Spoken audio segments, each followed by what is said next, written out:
Thank you again for joining me. Wow, we just got started in our whole theme of Christmas is special. And I hope now you see why I've gone from not liking Christmas to loving Christmas. I don't know that I like the name Christmas, but that's okay, I'll use it because to me it represents the birth of Christ. And we've been talking about the idea that it's so special. And so we kind of want to do just a quick turn through so you can kind of see where we are in case you missed our program yesterday, but I invite you to go back. But remember, we saw it was a special purpose. God decided that there would be a plan of redemption even before the foundations of the world was formed. And so God brings that to pass. He fulfills his plan. He fulfills his promise. It's just incredible. In other words, this is not a random chance. No, not a random chance at all. God was in complete control. It's designed by God. That's why I love it. And then we found that it had special timing. Special timing, so special that God actually had the whole world taxed. I mean, can you imagine getting Caesar Augustus to tax the whole world? And can you imagine making that coincide exactly with the time when the birth of Jesus would be with Mary? Unbelievable. What a God we have. And then we saw something concerning the special lineage. And we saw that there were just two genealogies in the New Testament. One legal, one, I'm going to say the actual, the real one. One was the bloodline. That was Mary. One was royal. That was through Joseph and Solomon. But remember that in the line of Joseph and the line of Solomon, there was one who was cursed, Coniah. And the prophet Jeremiah, chapter 22, verse 30, talked about that this man, no descendant of his would ever be in the lineage to rule as a king. Had Jesus had as his real father Joseph, he would have been eliminated as the Messiah. But Joseph wasn't his real father. It was his stepfather. Incredible. Because that means that now, through Mary, his real mother, he would be the bloodline through Nathan to David. And he would satisfy every requirement that God would place for a Messiah. Or how about the fact that it was special because the Bible talked about all the way back in the book of Micah. I mean, we're talking 500 years before Christ was born in Bethlehem. Micah talked about that this would be the place, Bethlehem Ephrath would be the place that the Messiah would be born. How many cities? I mean, what are the chances? This is a God design. And not only that, in chapter 4 of Micah, it talks about the Migdal Tower, the tower of the flock, as a notable point for where the Messiah would be born in Bethlehem. And then we went to trace the story in Genesis chapter 35. Remember, Rachel died giving birth to Benjamin. And right there, they built a tower of the flock, a Migdal Tower. Only 2 times in the Bible it mentions Migdal Tower, both times with Bethlehem Ephrath, and both times to mark clearly where the Messiah would be. You see what I'm saying? What a special plan God has for Christmas. And so now that we're kind of caught up with that, I want to go again to this idea that we looked at before. And it was this, that the birth probably took place in a cave. And I say that because we talked about how buildings were built. To build a tower, and I'm going to show you one that I have, a special one from Israel, but I'll save that for a later program. I've got one made out of olive wood from Bethlehem, of all places. It's so beautiful. And it'll have a Migdal Tower. It'll have a tower. But it's interesting because you see, to build a tower or to build a hotel or any building, you would cut out a brick.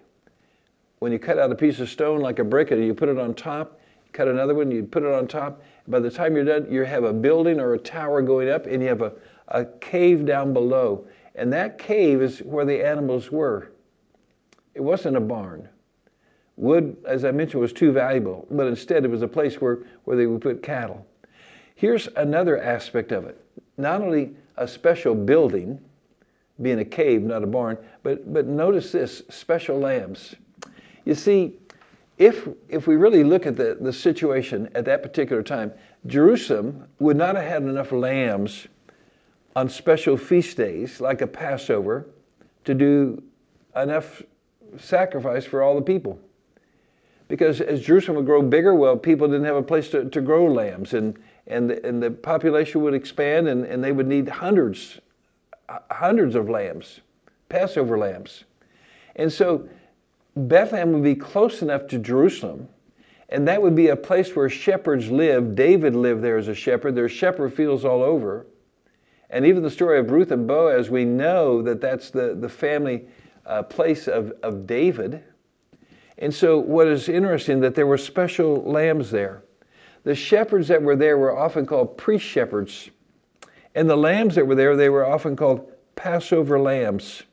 You see, at Bethlehem, these priest shepherds, they were raising lambs that were for special sacrifices. And as a result of that, they couldn't have a blemish. Remember, that was one of the requirements. No blemish.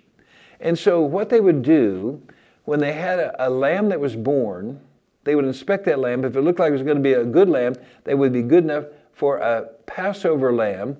These priestly shepherds would take the lamb and they would wrap that lamb in what we call swaddling clothes. Once I mentioned that word, now you're starting to get the picture. And they would wrap these lambs in swaddling clothes. They would wrap the feet, they'd wrap the body, they'd wrap probably the ears and so on. Because you see, when they put them into these caves, where they'd taken out the rocks, there would be sharp edges. And those sharp edges could cut those little lambs. And if the little lamb's ear was nicked, or if his leg was nicked, or his body was nicked, he would have a blemish, and he could no longer be a Passover lamb.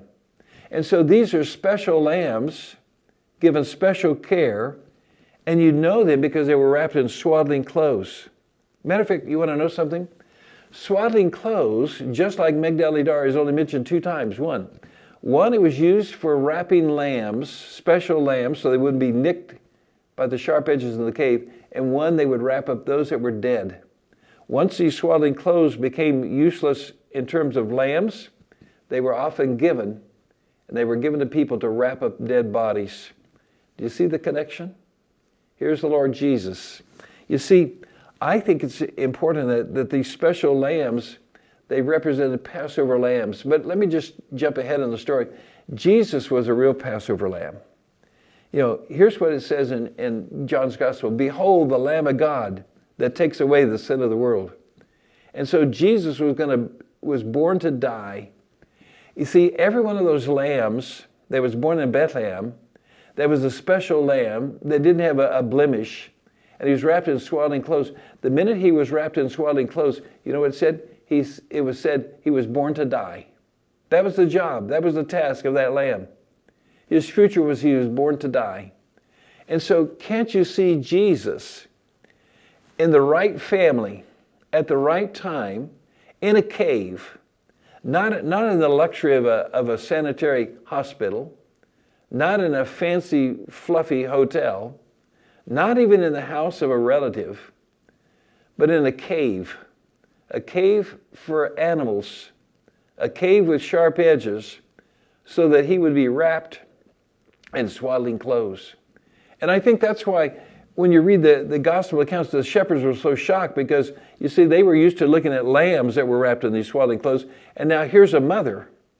And this mother, having nothing else to wrap the baby in, she wraps him in swaddling clothes, because they said of the lambs wrapped in swaddling clothes, this lamb was born to die. This lamb was born to be a Passover lamb. This lamb was born to be a sacrifice that commemorated the deliverance of Israel out of Egypt. Remember the Passover lamb and how important it was. And so this lamb, Passover lamb, sacrificial lamb, these shepherds knew what they were. These were Levitical shepherds, priestly shepherds that were raising Passover lambs. And so it said, you'll see a sign. And the sign is this, that the child will be wrapped in swaddling clothes. A shepherd would say, who in the world, what mother in the world would wrap their baby in these swaddling clothes, because that's as if to say he was born to die. Let me tell you this, Jesus was born to die. Isn't that wonderful to know? And so really I ask you this, what an awesome sign that these priestly shepherds would see. I wonder if we recognize him. Do you see the plan of God? My friend, that's why I say Christmas is special. This plan of God is special. This is not an ordinary plan. This is not a plan that can be designed by man. Every detail of it speaks of the wonderful, awesome God that we have, and the great sacrifice that he made to have his only begotten Son leave heaven, come born in a special way, a virgin birth. You see, some people think that the virgin birth is not important. It is. Some people think it's not important that it was in the line of David. It is. Some people think it's not important that it was in Bethlehem. It is. And I also think it's important to know that he was wrapped exactly how a Passover lamb would be wrapped. He was wrapped, born to die, in swaddling clothes. But let me tell you this. If you don't recognize him yet, may I show you one other thing that might also help you to recognize how important this is. Because it says that he was in a manger. You see, I know we're so used to our Christmas programs, and so forgive me if I tread on that just a little bit, because going to Israel, what you'll find is really the word manger only used one time. Only used one time, reserved for the birth of Christ. Again, notice I've said several things that are mentioned a couple times. Magdalene Dars. Special, why? Swaddling clothes. Why? Special. A manger, special, used one time. And I've been to Israel, and let me tell you this, that because the manger was the feed trough, again, it wasn't a nice little wooden stable. I've seen them there. We have wooden stables and we pack them with soft hay. No, probably the manger, which was used for feeding the animals, was also made of stone because wood was so important. If you had a good piece of wood, you're going to use it for a beautiful piece of furniture. You're not going to use it for an animal to eat out of. You see, we've westernized this whole thing. And so a shepherd, a priestly shepherd, would recognize these signs because here's this child. What mother would wrap that child in swaddling clothes, and what mother would put him in the feed trough? But I think about this, and you know why that's so important? Because guess what? Jesus would also be the bread of life. And so here's the bread of life, one that's born to die, wrapped in swaddling clothes, lying in a manger in a feed trough. Oh, let me tell you this. Yes, his death, different than a sacrificial lamb, would be the redemption blood for the entire world from that time all the way forever. And he would be the food. The food. He would be the bread of life. When he would grow up as a man, he would say, I am the bread of life. And he would talk about his body being the bread that was broken. Not a physical piece of bread, but spiritually. And his body would bear our sin. And so here he is in the feed trough saying, I am the bread of life. Do you recognize him? You see, I think sometimes it's possible for us to be close, but to still be blind. And so I wonder if maybe we don't think Christmas is so special because we just haven't thought about all the miracles that God has done to make it happen. But let me show you that it's possible to be close and still be blind. It's possible for people to do all their shopping, have their gifts wrapped on time, prepare a nice Christmas dinner, and be spiritually blind. And there were some people that were really close. Let me show you just a few. For example, here's Herod's mountain fortress. When you go to Bethlehem, I'm sure you'll pass by it. Not many people go up to the top of it, and I can see why. I've been up there a couple times, and there's not a lot to see, but I've given you a bird's eye view. Anyway, you see, Herod said this, anyone can build a palace on a mountain, but only Herod could build a mountain and put a palace there. And so actually what Herod did, he actually moved the mountain. And so he built the mountain, and then he built his fortress, his home in it. That's what's at the top. You'll be disappointed if you go. But what I think is equally important and interesting is this. I have a little bird's eye view, a drone's eye view of this, because you see, if we were to look at, this would be the shepherd's field, this would be Bethlehem. Now Bethlehem in those days was a very small, almost a village. Now it's grown much bigger. But here's the shepherd's field. And here is the church of the Nativity, let's say, in that area. And then here's the Herodian. Do you understand that Herod was less than 3 miles away? And some people think that even the men from the east and those searching for the baby, maybe they even came to the Herodian and asked directions. But even if it was Jerusalem, that would be 5 or 6 or 7 miles away. You see how close Herod was? And Herod missed Jesus. He was jealous of him. You know what? Some of you might be 3 miles away. You see, you might say, okay, I'm going to celebrate Christmas, but I don't want to do the spiritual part of it. I'm willing to give gifts. I'm willing to have a nice dinner, but forget the fact that it's a special design of God. Herod missed it. Herod missed Christmas 3 miles away. He was mad when the wise men went back another way. He knew he'd been tricked, but he missed Christmas. Don't you miss Christmas even by 3 miles. And then how about the innkeeper? You know what? Mary and Joseph came up to that innkeeper, and I can understand why the hotels would be full, because the whole world was being taxed. Everyone was coming back to their home city. And so maybe it really was full. Some people have suggested that maybe the innkeeper really didn't want them because they didn't look like they were paying customers.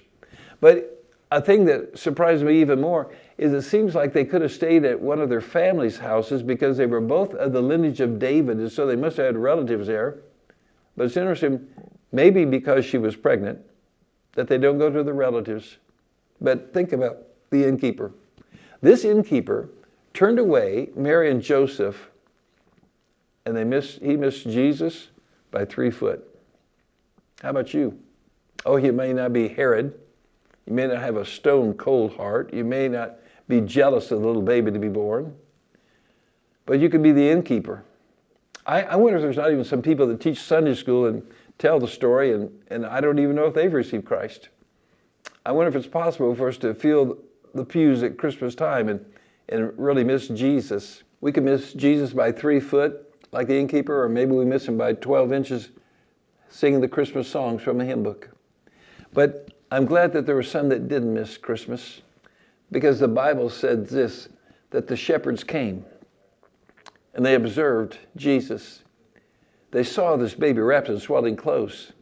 They saw he was laying in a manger in the food trough.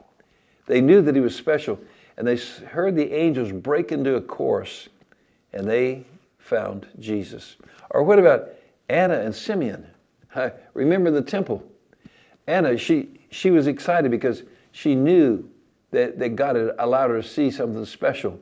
And old Simeon, he held up Jesus, and he said, "My eyes have seen the salvation of the Lord." You see, I wonder if you're in danger of missing Christmas because you don't see how special it is. I'm going to show you a song today. I think you'll enjoy it. It brings together some of these very ideas. Listen closely, because, you know, I thought I was pretty clever to put all this puzzle together, and then I found that someone had written a song. I know you're going to enjoy this song.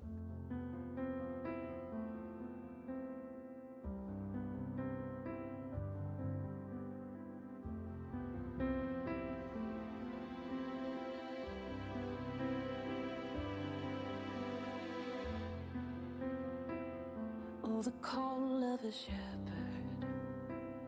in a field nearby, to tend and to carry his flocks by night. They were not ordinary sheep, they were set apart, born to be passed over lambs. And when a spotless male was born, he was held on the manger floor, swaddled up just to keep him calm until his time. And the shepherds sang, "Wrap this one up, he is a lamb without blemish. Wrap this one up, he'll make his way to the temple, born for sacrifice.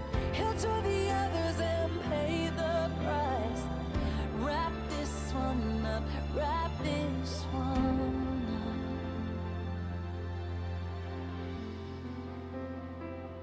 Oh, the call of a mother in a town nearby, to tend and to carry on this holy night. Not an ordinary child, but the Son of God. breathed by the Holy Spirit. And when the baby king was born, he was held on the manger floor. As she swaddled him up, she knew his time would come. As she sang,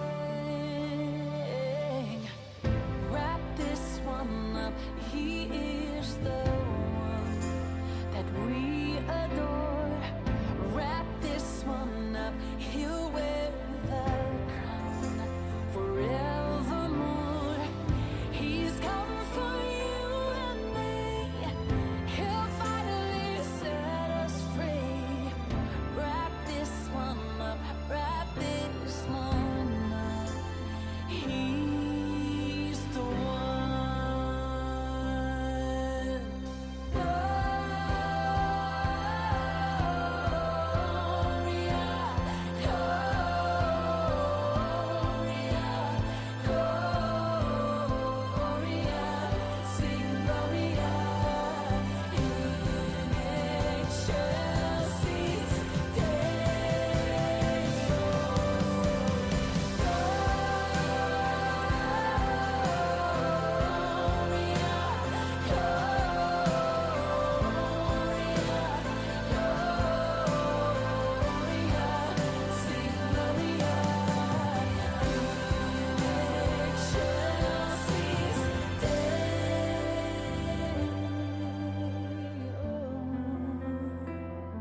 Oh, the call of a Savior on a hill nearby.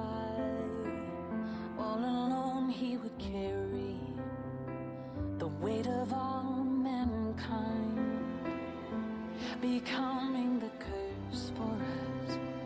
He gave his life, for he knew that his time had come. Wrap this one up, he is the Lamb without blemish. Wrap this one up, he paid the price, and it is finished. But death would have no sting, he rose in victory. Oh, hallelujah to the King.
As I mentioned to you, I really enjoy Christmas now because I see it as God's special plan for sending redemption to us.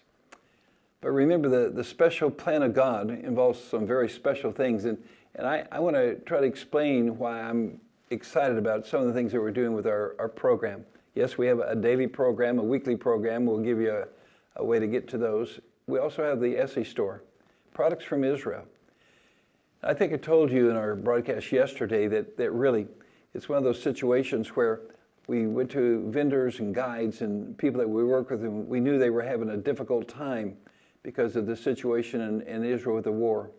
We talked about giving them a gift, and they thanked us, but they said something very unique. They said, you know, rather than just give us a gift, because that would help me, if you buy products from Israel, we're so used to tourists coming in and having outsiders come in to buy products. He said, if you'll buy our products, that warms our head, it warms our heart, and it warms our hands. It warms our hands because we get to work again. We want to do that. It warms our head because we know people love us, and I'm thinking of it. It warms our heart because we see that you really care. And so that's what we're doing this Christmas. We're going to try to support some of those vendors that we've been supporting all along. Some very unique items. For example, this one is Roman glass. And this is actually found in an archaeological dig in Israel or around the Mediterranean area. But you'll see in this glass something very unique. Because the Roman glass had such imperfections in it, the colors through the years are just fantastic. Every piece is individually shaped, individually colored. It's natural color. I think you'll find these to be one of the most unique things that we have on our whole website. And then we also have things made from olive wood. Of course, my favorite is the Nativity. After listening to the program on the Nativity, I'm sure you see why I really enjoy having one that is the shape of a cave. Because this is going to allow you, when people say, why does it look like a cave instead of a barn? You say, well, really it's a Migdal Dar. It's a tower of the flock. And the shepherd would be up here on a tower. And as he built the tower, well, he would have dug out, quarried the stones. And there were sharp edges. And so the Passover lambs had to be wrapped in swaddling clothes. And that's a picture of Jesus. He's the Passover lamb for us. And you're going to give a whole gospel message in just a few minutes. Each of these nativities have stamped on the bottom, olive wood from Bethlehem or from Israel, depending on the place it is. And we have them in many shapes and sizes. We have one that's just beautiful. I think it's about $4,900, but let me tell you, it's a master craftsman who's built that. And I guarantee you put that on your table at Christmas, it will be the talk of the whole dinner. It's a beautiful piece of art. And so, but there are some that are very inexpensive. For example, these are crosses. They're made from olive wood. And I'm just going to show you that we have some that, this is the natural grain of olive wood. It's beautiful. It's a very hard wood. It's beautiful. But as we get some of them are not marked as individually. And so we have some imperfection ones. The wood is still, olive wood is still from Bethlehem. It'll be stamped on the back. But the color may just be a little lighter than normal. And so you can choose that. And there's a whole variety of sizes that you might want to look at as well. There's jewelry, and again, a very unique piece is this, the earrings, and there's also a necklace, and this is like the garden tomb. What's neat about it, it shows the fact that the tomb is empty, and that Christ rose from the dead. And I know this will be a popular one at Easter, but a great Christmas present if you'd like to give that to someone that you know or love. And how about the little inexpensive olive wood necklaces and pieces? There's a whole variety of those. You'll find those to be great giveaways, especially for Sunday school classes. And then the Christmas ornaments, really unique. They're in the shape of a Christmas nativity scene. Could be bells or hearts or stars. And of course, the thing that's most unique about it is that these are all made from olive wood. Well, like I say, there's a lot of variety.